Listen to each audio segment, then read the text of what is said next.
Hello everyone, welcome to Jeevan classes.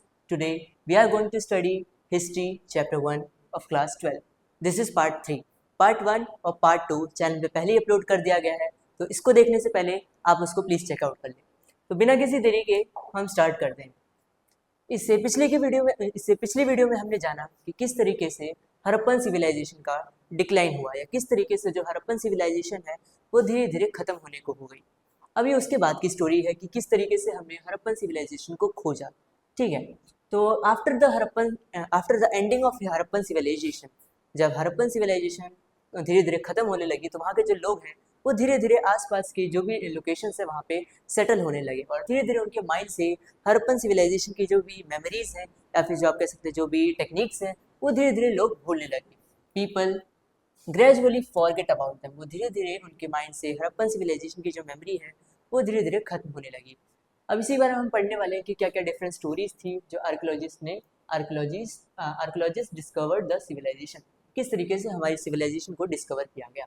ठीक है, तो स्टोरी स्टार्ट होती है अलेक्जेंडर कनिंगम से। इनका पूरा नाम अलेक्जेंडर कनिंगम है जो कि हमारे एएसआई के फर्स्ट डायरेक्टर जनरल हैं। ठीक है, ये बहुत ही इंपॉर्टेंट है, क्वेश्चन एग्जाम और सीयूटी में भी आ सकता है। ठीक है, एएसआई का मतलब है आर्कियोलॉजिकल सर्वे ऑफ इंडिया, तो उसके फर्स्ट डायरेक्टर जनरल कौन है? Alexander Cunningham. तो जब इन्होंने अपनी आर्कियोलॉजिकल एक्सिबिशन स्टार्ट करी मिड 90s में, तो तो उस टाइम पे क्या होता था कि जो भी आर्कियोलॉजिस्ट है वो रिटन वर्ड्स जैसे कि टेक्स्ट और इंस्क्रिप्शंस का यूज करते थे अपने गाइड की तरह, मतलब अपने इन्वेस्टिगेशन में वो इन चीज़ों का गाइड की तरह यूज करते थे। तो जो हमारे कनिंगम्स हैं उन्होंने भी ऐसे ही कुछ कह सकते हैं आप जो भी टेक्स्ट है और इंस्क्रिप्शन है उनका यूज करा था। इनफैक्ट जो कनिंगम है हमारे, उनका जो मेन इंटरेस्ट था वो आर्कियोलॉजी ऑफ अर्ली हिस्टोरिक और लेटर पीरियड्स में था। मतलब उनका 6 से लेके 4 सेंचुरी के बीच में जो भी आर्कियोलॉजी है उसके बीच में उनका इंटरेस्ट था। उनका एग्जैक्टली हड़प्पन या इंडस वैली पे कोई भी खासकर ज़्यादा इंटरेस्ट नहीं था। ठीक है, तो उन्होंने कौन कौन से अकाउंट यूज़ करे? उन्होंने ऐसे अकाउंट क्या कहते हैं यूज़ करे जो कि चाइनीज़ बुद्धिस्ट पिलग्रिम्स, जो अपने क्या कहते हैं आप कह सकते हो 4th और 7th सेंचुरीज में जो भी चाइनीज़ बुद्धिस्ट पिलग्रिम्स आए थे, उन्होंने अपने सब कॉन्टिनेंट को विजिट करा। उनके द्वारा जो भी छोड़े गए जो भी अकाउंट्स हैं, इंस्क्रिप्शंस हैं, उनका यूज़ करके हमारे जो कह सकते हैं आप कनिंगम है उन्होंने अपने रिसर्च को आगे कंटिन्यू करा। ठीक है, उन्होंने Cunningham also collected, documented and translated inscription, उन्होंने इन चीज़ों का यूज़ करा। ठीक है, when he exhibited sites he tended to recover artifacts that he thought he had cultural value, तो उन्हें अलग अलग तरीके के जो आर्टिफैक्ट्स है वो उन्हें मिले। अब जो आप कह सकते हैं साइट लाइक हड़प्पा, जो कि हड़प्पा है वो क्या कहते हैं वो एक पार्ट ही नहीं था चाइनीज पिलग्रिम्स, मतलब आप जो चाइनीज पिलग्रिम्स है उन्होंने इंडिया को कब विजिट करा? उन्होंने विजिट करा 4th और 7th सेंचुरीज में। लेकिन जो हड़प्पा है हमारी वो इससे भी ज्यादा पुराने टाइम लाइन की है, तो ऑब्वियसली वो बात है कि वो इस टाइम पीरियड की तो बिल्कुल नहीं है। इस और जाहिर सी बात है did not fit nearly with in his time break of investigation, जो कनिंगम की इन्वेस्टिगेशन थी उसके टाइम फ्रेम के अकॉर्डिंग ये हड़प्पा जो है वो फिट नहीं बैठ रहा था। हड़प्पन आर्टिफैक्ट, जो हड़प्पा से जो आर्टिफैक्ट मिले हमको were foundly fair of fun during the 19th century. हमें ये इसके हड़प्पा के जो आर्टिफैक्ट्स है वो कब मिले हमें? वो हमें मिले 19th सेंचुरी में वो मिले। He did not realise how old these were, Cunningham को ये पता ही नहीं चला कि ये कितने पुराने हैं। The Harappan seal was given to Cunningham by an Englishman, तो जो ये हड़प्पन सील है, जो आप कैसे हड़प्पन सील है, ये पहले एक इंग्लिशमैन को मिला था, बाद में उस इंग्लिशमैन ने कनिंगम को दिया था। He noted the object but unsuccessful tried to place with in the time frame, उसको ये जब ऑब्जेक्ट मिला लेकिन वो अनसक्सेसफुल था इसको एक करेक्ट टाइमलाइन के अंदर प्लेस करने का, with in which he was familiar. अब जाहिर सी बात है वो फेमिलियर ही 4th और 7th सेंचुरीज के टाइमलाइन से था। अब जो कि ये जो सील है ये इसी भी पुराने टाइम लाइन का है, तो वो इसमें कैसे फिट कर सकता था? उसको आइडिया ही नहीं था कि हड़प्पन सील इससे भी कई हजार साल पुराना है। ठीक है, thought that Indian history began with, क्योंकि उस टाइम पे ऐसा क्यों है? क्योंकि उस टाइम पे जो भी आर्कियोलॉजिस्ट था या कोई भी कह सकते जितने भी ज्यादातर लोग थे उनका ये मानना था कि जो इंडियन हिस्ट्री है उसकी स्टार्ट कहाँ से होती है? उसकी स्टार्ट होती है first cities in the Ganga valley. अब ये आप सेकेंड चैप्टर में पढ़ेंगे जो महाजनपदास है, ज्यादातर लोग क्या मानते थे? जो गंगा वैली वहां से अपनी इंडियन हिस्ट्री की शुरुआत हुई थी। मतलब किसी को आइडिया ही नहीं था जो हमारी इंडियन हिस्ट्री है उसकी शुरुआत गंगा वैली से नहीं, अपने हड़प्पन सिविलाइजेशन स्टार्ट हुई थी। और इसी वजह से it is not surprising that he missed the significance of the Harappa. अब आप इसमें कनिंगम की भी गलती नहीं कह सकते क्योंकि उसको कोई आइडिया ही नहीं था कि मतलब आप उसको कैसे उस टाइम पे लोगों को पता ही नहीं था कि जो हमारे इंडियन हिस्ट्री है उसकी शुरुआत हड़प्पन सिविलाइजेशन से हुई। ठीक है, अब इसी तरीके से आगे क्या हुआ, सब्सिक्वेंटली सील्स वर, अब धीरे धीरे क्या हुआ था, जो भी अलग अलग सील्स है वो डिस्कवर हुए, अलग अलग एविडेंसेस डिस्कवर हुए हड़प्पा में। अब हड़प्पा में जो भी आर्कियोलॉजिस्ट, किसने आर्कियोलॉजी की थी वहाँ के, दयाराम साहनी। मतलब हड़प्पा में जो भी एविडेंसेस है उसको कह सकते एक तरीके से दयाराम साहनी ने खोजा था। ठीक है, कब खोजे थे ये, 20th सेंचुरी में। हड़प्पा में दयाराम साहनी ने एग्जीबिशन करी थी 20th सेंचुरी में। उनको मतलब अलग अलग चीजें आप कह सकते, फिर से वही, in layers that were definitely much older than the early historic levels, significance begin to realize. अब धीरे धीरे जब आप कह सकते हैं, धीरे धीरे इतने सारे जो सीन्स हैं वो एक ऐसे टाइम, वो जब धीरे धीरे सीन्स निकलने लगी, और वो भी ऐसे टाइमलाइन से जो कि हमें किसी का आइडिया ही नहीं था, वो भी इतने साल पुरानी थी। तो धीरे धीरे लोगों को हड़प्पन सिविलाइजेशन की जो सिग्निफिकेंस है, इन इन आर्टिफैक्ट्स की इंपॉर्टेंस धीरे धीरे लोगों को समझ आने लगी। अब कुछ और भी आर्कियोलॉजिस्ट हैं, अगले आर्कियोलॉजिस्ट हमारे राखलदास बनर्जी। इन्हें एक सिमिलर सील, ऐसा ही मिलता जुलता सील इन्हें मोहनजोदारो से मिला। ये आप याद रखें जरूर कि हड़प्पा में क्या कहते हैं, किसको मिले थे सील्स, दयाराम साहनी को मिले थे, और मोहनजोदारो में किसको मिले थे, राखलदास बनर्जी को मिले थे। ठीक है, अब इसी तरीके से धीरे धीरे जो भी है हड़प्पन सिविलाइजेशन की जो भी एविडेंस है, जो भी सील्स है, वो धीरे धीरे लोगों के सामने नजर आते हुए। ठीक है, वो बेस्ड ऑन दीज फाइंड, इन्हीं खोजों के तहत क्या हुआ, in 1924 John Marshall, director general of ASI, announce the discovery of new civilisation in the Indus valley to the world. अब 1924 में क्या हुआ, जो जॉन मार्शल है उन्होंने पूरी दुनिया के सामने एक नई अनाउंसमेंट कर दी कि हमने इंडस वैली सिविलाइजेशन को खोज लिया। मतलब दुनिया के सामने इंडस वैली सिविलाइजेशन का जो भी आप कह सकते हैं, जो भी एविडेंस है उसके सबूत सामने रख दी दुनिया के सामने। As S N Roy notice, S N Roy ने भी अपने स्टोरी ऑफ इंडियन आर्कियोलॉजिस्ट में लिखा, तो उन्होंने ये लिखा, मार्शल लॉ, मतलब एक तरीके से इन्होंने क्या लिखा कि जो भी जॉन मार्शल है उन्होंने क्या करा, उन्होंने एक तरीके से अपनी जो इंडियन हिस्ट्री की जो टाइमलाइन थी उसको रिवाइज कर दिया, कि किस तरीके से पहले क्या समझते थे लोग, गंगा वैली से हमारी इंडियन हिस्ट्री स्टार्ट हुई थी, लेकिन हमारे क्या कहते हैं, जॉन मार्शल के टाइमलाइन को रिवाइज करने के बाद लोगों को पता चल गया कि हमारी जो हिस्ट्री है वो भी बहुत ज़्यादा पुरानी है। ये आप देख सकते हैं, it was then that the world knew that not only a new civilization but also one contemporaneous with Mesopotamian. अब इंडस वैली की खोज होने के बाद लोगों को ये भी पता चल गया कि ये नई सिविलाइजेशन है, इसके साथ ये भी पता चला कि ये मेसोपोटामिया के कंटेम्प्रेरी थी। मतलब मेसोपोटामिया सिविलाइजेशन और इंडस वैली सिविलाइजेशन दोनों साथ ही साथ एग्जिस्ट करती थी। ठीक है, in fact John Marshall was the first, अब थोड़ा सा जॉन मार्शल के बारे में पढ़ लेते हैं। John Marshall was the first professional archaeologist to work in India. हमारे इंडिया में जो पहले प्रोफेशनल आर्कियोलॉजिस्ट थे वो कौन थे, जॉन मार्शल थे। ठीक है, इनको बहुत ही ज़्यादा एक्सपीरियंस था, इनको कहाँ कहाँ पे एक्सपीरियंस है, ये इंडिया से पहले ग्रीस में काम कर चुके हैं और क्रेटा में ये काम कर चुकी है। ठीक है, Marshall tended to excavate along regular units, ये इतना इंपॉर्टेंट नहीं है लेकिन हम जान लेते हैं।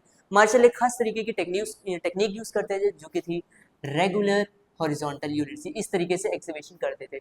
मतलब हॉरिजॉन्टली एक्सकेवेशन करते थे।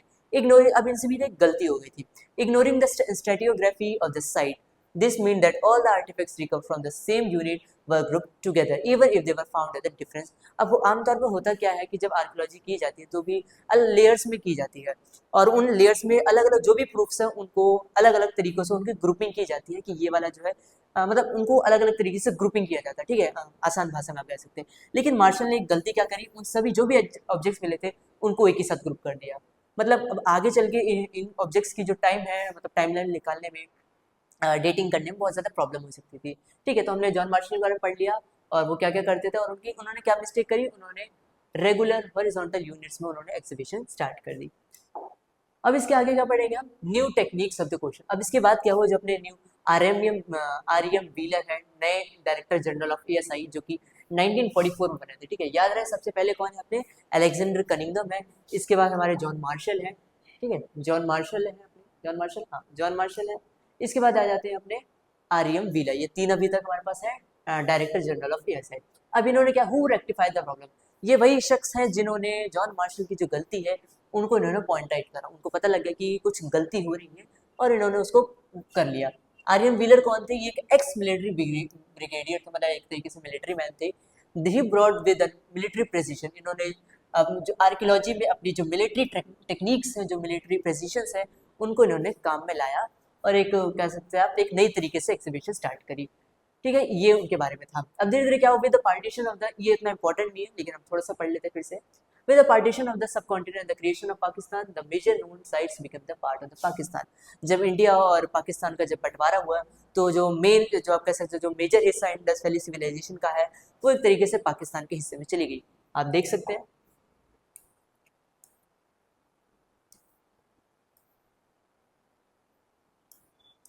एक सेकेंड,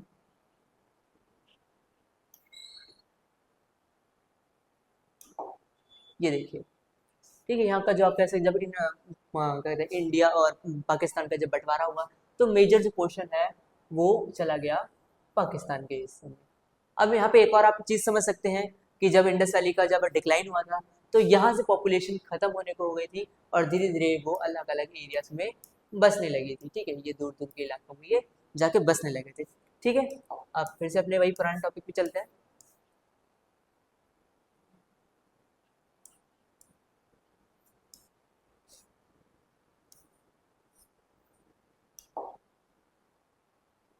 ये रहा, ठीक है, Kalibangan, Lothal, Rakhigarhi and the most recent Dholavira have been discover. ये कुछ नई साइट्स हैं जो कि जिनको हाल ही में डिस्कवर किया गया है।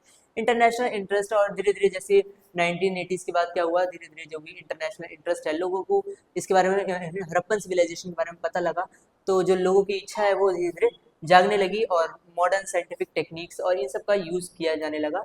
Surface exploration to the traces of clay, मतलब यहीं तक इम्पोर्टेंट है, इसके बाद तो आप इसको सिर्फ एक पैराग्राफ अपनी रीडिंग दे सकते हैं।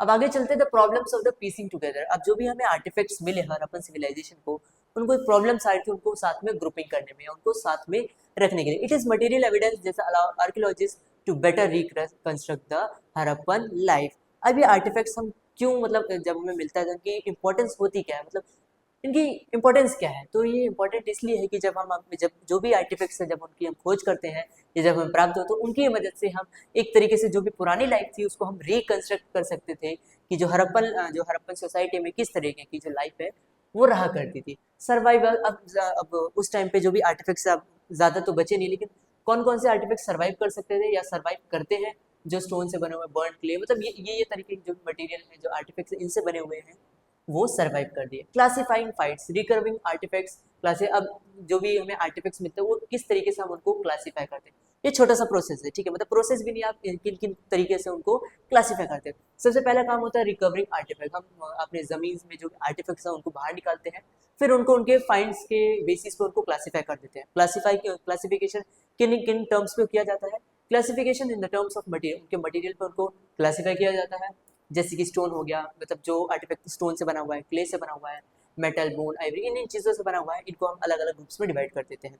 इसके बाद हम डिसाइड करते हैं, decide whether artefacts is tools or ornament both or meant to be ritual, मतलब इसके बाद हम उस आर्टिफैक्ट की जांच करते हैं कि क्या वो एक टूल था या कोई औजार था या तो एक ऑर्नामेंट था, मतलब या तो उसको हम या तो ये ऑर्नामेंट था या तो टूल था, इस बेसिस पे हम उसको डिवाइड कर देते हैं। और भी बहुत सारे उसके क्लासिफिकेशन जो भी हम कर सकते हैं। ठीक है, अब नेक्स्ट है प्रॉब्लम्स ऑफ द इंटरप्रिटेशंस। ठीक है, अब जरूरी नहीं है जो हमें आर्टिफैक्ट्स मिला, अगर आज के टाइम पे, मतलब ज्यादातर क्या होता है, जो भी हमें आर्टिफैक्ट्स मिलता है उसको हम आज की चीज़ों से पहले रिलेट करते हैं। जैसे कि अगर मान लो हमें एक कह सकते हैं जो एक एग्जांपल देते हैं, जो हमें ब्रोंज का जो हमें मिरर मिला है, वो आज के टाइम पे मिरर को हम क्या यूज़ करते हैं, अपना जो फेस है जो हम अपने अपने लिए यूज़ करते हैं, पर्सनल यूज़ के लिए करते हैं, लेकिन ज़रूरी नहीं है उस टाइम पे भी उसका यूज़ किया जाता है। ठीक है, मतलब ये एग्जाम्पल था, ज़रूरी नहीं है जो मैंने बोला वही सत्य, लेकिन जो एग्जाम्पल के लिए कि उसको हम क्या करते हैं, पहले उसके आज के लाइफ से उसको कंपेयर करते हैं, इसके बाद फिर हम उसको मीनिंग निकालते हैं कि किस लिए वो पुराने टाइम में यूज किया जाता होगा।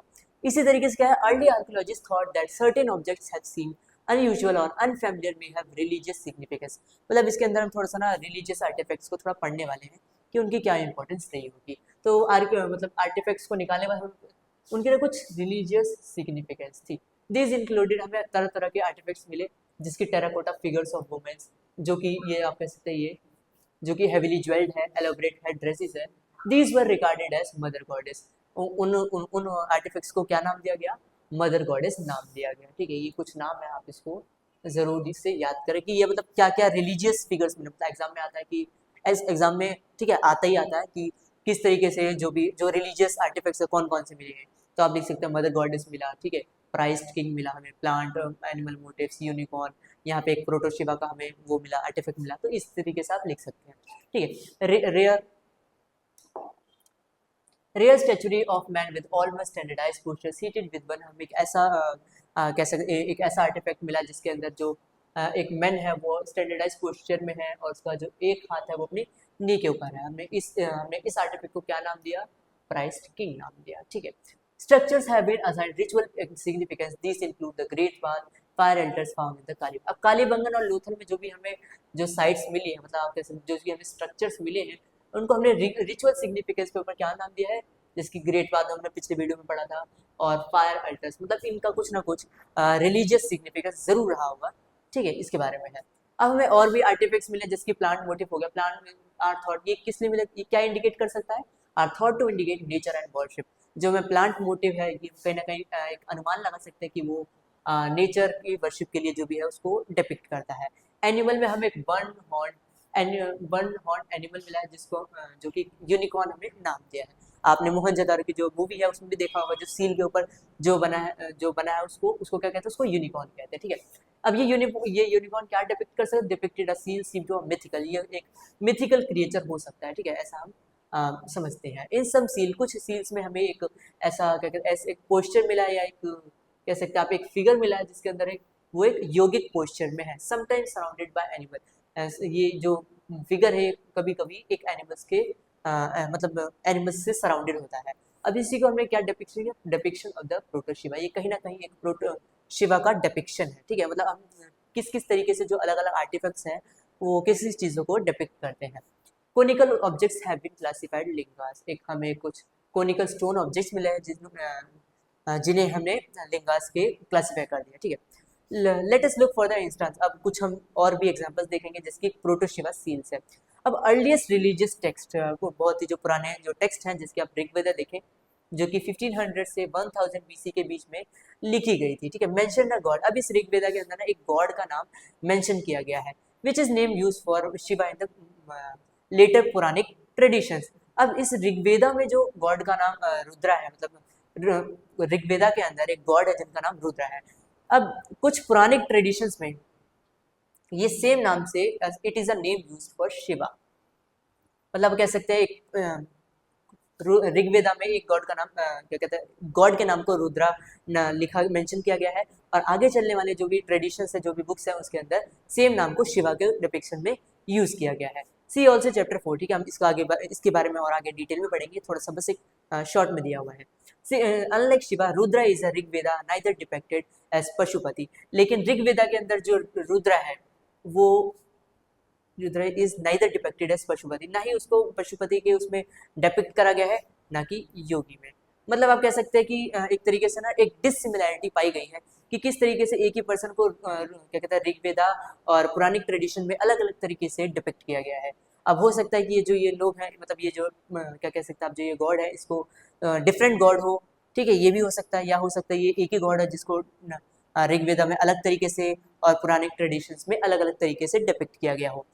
This depiction does not match the, अब यही मैंने बताया कि जो रुद्रा जो ऋग्वेदा वाला जो कह सकते हैं आप डिस्क्रिप्शंस है और पुराने ट्रेडिशंस वाला जो डिस्क्रिप्शन है वो दोनों मैच ही नहीं करता। Is this then possibly the shaman, अब कुछ लोगों का ये भी मानना है कि ये जो पहले जो ऋग्वेदा वाले जो रुद्र है वो एक शमन को डिपिक्ट करते हैं। ठीक है, अब ये शमन कौन है ये थोड़ा सा नेक्स्ट पेज में देख लेते हैं। शमन कुछ नहीं है, शमन एक ऐसे लोग हैं जिन पे कुछ क्लेम करते हैं कि उन पे स्पेशल पावर्स है। पावर्स कौन सी, जिसकी हीलिंग पावर हो गया, ability to communicate with other world. अब यही इसको कंफ्यूज करा है, कह सकते हैं आप एक तरीके से इसको कंफ्यूज करा है कि ये ऋग्वेदा में इसको रुद्रा नाम दिया गया। ठीक है, तो अब चैप्टर हो गया कंप्लीट,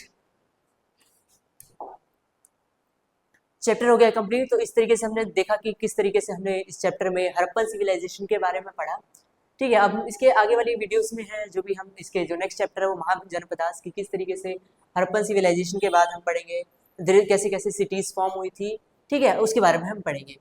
तो आज की वीडियो में बस इतना ही था। अगर आपको कुछ भी डाउट हो तो प्लीज़ आप कमेंट सेक्शन में अपने डाउट्स पूछ सकते हैं, उसको मैं जल्दी से जल्दी उसको सॉल्व करने का ट्राई करूँगा। ठीक है, तो आज के लिए बस इतना ही। Thanks for watching.